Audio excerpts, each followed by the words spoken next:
प्रयागराज महाकुंभ में हजारों की संख्या में संत महात्माओं ने डेरा जमा लिया है, लेकिन इनमें से कुछ ऐसे हैं जो लोगों के बीच खास आकर्षण का केंद्र बने हुए हैं। इन्हीं में एक हैं हरिश्चंद्र विश्वकर्मा जी, जो कि रायबरेली से आए हुए हैं और जिन्हें लोग चाबी वाले बाबा के नाम से जानते हैं। इस महाराज को देखने के लिए लोगों की भीड़ उमड़ी रहती है। क्यों उमड़ी रहती है ये आपको बताते हैं। हमारे साथ महाराज जी हैं और उनके हाथ में आप देख सकते हैं कि एक बड़ी सी चाबी है, और सिर्फ एक चाबी नहीं है, इनका जो रथ है इस पे आप देख सकते हैं कि चारों तरफ आपको चाबियां ही चाबियां नजर आएंगी। आप ये देखिए, ये चाबी है, तकरीबन 7 से 8 फीट की ये चाबी है। एक ये चाबी है, ये चाबियों का पूरा गुच्छा लगा हुआ है। आप ये देख सकते हैं कि सिल्वर कलर की ये चाबी है। महाराज जी के हाथ में चाबी है और महाराज जी ने गले में भी ढेर सारी चाबियां लगा रखी हैं। महाराज जी जरा सा शाल को हटाएंगे क्या, तो ये देखिए, ये महाराज जी के गले में भी जो है इन्होंने ढेर सारी चाबियां, एक तो ये असली चाबी है और ये बड़ी बड़ी चाबियां इनके पास है। और महाकुंभ में इन्हें लोग चाबी वाले बाबा के नाम से जानते हैं। इन्होंने एक शानदार रथ भी तैयार कर रखा है, जिस पर भगवान भोलेनाथ का जो अस्त्र है, त्रिशूल ऊपर की तरफ लगा हुआ है। इसी में इनकी पूरी जिंदगी बसती है। लेकिन इस शाही रथ को खींचने वाला कोई नहीं है, ना तो इसमें कोई इंजन लगा हुआ है और ना ही इसमें कोई चलाने का है कि मैनुअली तरीके से चला सकते हो। तो इस रथ को जो चाबी वाले बाबा हैं वो खुद ही खींचते हैं। तो चाबी वाले बाबा हमारे साथ हैं, उनसे जानते हैं। महाराज जी, चाबी का रहस्य क्या है? प्रभु, चाबी का रहस्य ही बताने के लिए मैं यहाँ कुंभ मेले में उपस्थित हुआ हूँ, जो कि 144 साल के बाद ये महाकुंभ का आयोजन हो रहा है। तो ये चाबियाँ प्रतीक हैं सत्य सिद्धांतों की। मेरे विषय में यदि ये जानने की जिज्ञासा है लोगों को कि ये सब क्यों कर रहा हूँ, तो ये केवल एक अपने सामाजिक मानवीय उत्तरदायित्व को पूरा करने के लिए मैं कर रहा हूँ। महाराज जी, आपके बारे में हमने जो सुना, थोड़ा सा अनुरोध है कि इस तरफ आ जाएं। तो हमने आपके बारे में थोड़ा सा अनुरोध है, इस तरफ आ जाए महाराज जी।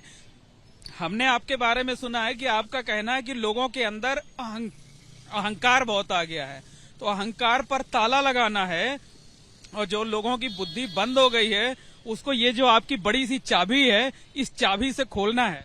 सही बात है ये? बिल्कुल। आप लोग पढ़े लिखे हैं, शिक्षित हैं, निश्चित ही आपका आकलन गलत नहीं होगा। मैं तो कम पढ़ा लिखा व्यक्ति हूँ। तो आप तो संत हैं, रास्ता दिखाते हैं। हाँ, तो एक मार्ग तो लेकर के मैं उपस्थित हूँ। मैं 2 लाइनें कह देता हूँ। जी जी महाराज। तो एक तो हरिश्चंद्र ने राह बना दी, मैं उनका हमराही हूँ, भारत और भारतीयता का सच्चा एक सिपाही हूँ। बचपन में ही घर छोड़ा, खुद अपनी राह बनाऊंगा और सत्य आचरण कर जीवन में मुक्ति धारा से पाऊंगा, जो औरों को दे सके दिशा। आदर्श सत्य अपनाऊंगा और शोषितों पीड़ितों के मन में नूतन उत्साह जगाऊंगा। महाराज जी, ये जो चाबियां हैं, चाबियों के जरिए संदेश क्या देना चाहते हैं? जी, इसके लिए मुझे भूमि आवंटित हो जाए तो यही मेरा मंच भी है। इसके ऊपर बैठ करके मैं, चूंकि मैं उम्र के उस पड़ाव पे हूँ कि किसी दिन भी ये सांस अंतिम हो सकती है। अरे नहीं, आप दीर्घायु हो, हम लोग तो यही कामना करते हैं महाराज जी। चाबियों के जरिए संदेश क्या देना?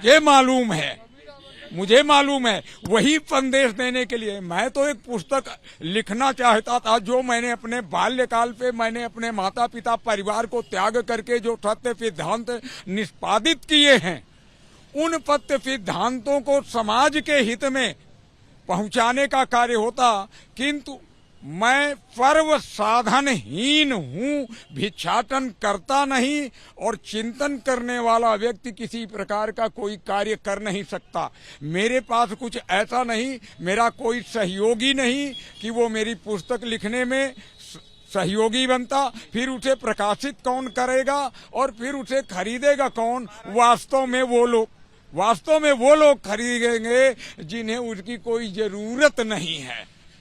वास्तव में अगर शोषितों पीड़ितों तक बात जानी है तो मैंने ईश्वर के माध्यम से उस बात को कहने के लिए मैं कुंभ में उपस्थित हुआ हूं कि ताकि मैं अपने मेरे मरने के साथ मेरा मस्तिष्क मर जाएगा और मेरे तत्व सिद्धांत मेरे साथ चले जाएंगे। नहीं महाराज जी, सवाल ये है कि ये जो चाबियां हैं आपके गले में लटकी हैं, आपके हाथ में हैं, इसके जरिए खोलना क्या है? इससे क्या खोलना चाहते हैं?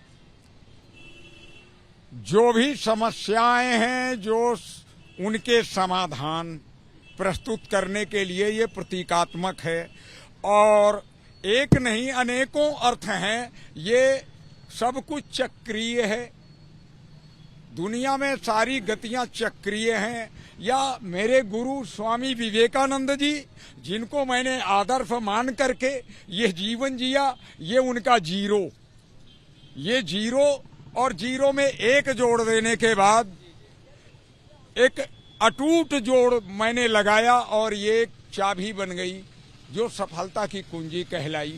बिल्कुल, मतलब अगर सत्य के मार्ग पर चला जाए तो सफलता का मार्ग मिलता है और उससे उसका रास्ता इसी चाबी से खुलता है। तो चाबी वाले बाबा जहां भी खड़े होते हैं उनको देखने के लिए लोगों की भीड़ इकट्ठा हो जाती है। कोई उनकी तस्वीर खींचना चाहता है, कोई सेल्फी लेना चाहता है। लोगों से भी बात कर लेते हैं।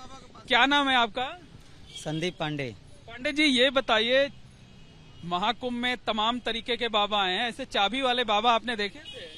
नहीं, पहली बार देख रहे हैं ऐसे बाबा, चाबी वाले बाबा जी। अच्छा, क्या लगता है? अच्छा लगा, देख के बहुत अच्छा लगा। देखकर अच्छा लगा। आगे आइए जरा सा, क्या नाम है आपका? मेरा नाम पुरुषोत्तम सिंह, मैं बनारस से आया हूँ और इनका मैं यूट्यूब पे जो है देखा हूँ। अच्छा। और इनका कहना है कि चाबी हमेशा जो है जहाँ लगा दीजिए किस्मत खुल जाएगी। और बात इन्होंने बड़ा सही कहा कि दुनिया गोल है, इसमें दो चीज है, एक ये गोल, ये और ये, तो दुनिया गोल है जहाँ चाबी लगा। भाग्य की चाबी को महाराज जी ने पकड़ रखा है। हाँ, महाराज जी ने पकड़ रखा है। आशीर्वाद देंगे तभी खुलेगा। हाँ। क्यों महाराज जी, ऐसा ही है? प्रभु, यदि मैं व्यवसायिक हो जाता तो मैं चाबियां अब तक न जानी कितनी बेच चुका होता। अच्छा, नहीं, आशीर्वाद देकर नहीं, आशीर्वाद देकर तो खोल सकते हैं ना महाराज जी। मैं तो सभी के लिए, ये हमारा सूक्त वाक्य जो भारत की धरती से है कि परवे भवन्तु सुखिना परवे सन्तु निरामया। आपको बता दें कि ये महाराज जी का जो रथ है ना, इस पे उन्होंने ऊपर की तरफ एक मचान भी बना रखा है। ये महाकुंभ में इसी मचान पे चढ़ेंगे, वहीं से लोगों को दर्शन देंगे। और इस पे चारों तरफ जो है ये अलग अलग होर्डिंग लगी हुई है जिसपे अलग अलग संदेश लगा हुआ है। तो साफ तौर पर कहा जा सकता है कि प्रयागराज महाकुंभ में ये चाबी वाले बाबा लोगों के बीच आकर्षण का केंद्र बने हुए हैं और लोग इनके दर्शन कर इनसे आशीर्वाद ले रहे हैं। कैमरामैन राजेश कुमार के साथ Mohammad Moin, ABP news, Prayagraj. For exclusive and insightful videos, subscribe to our new channel ABP Live Premium.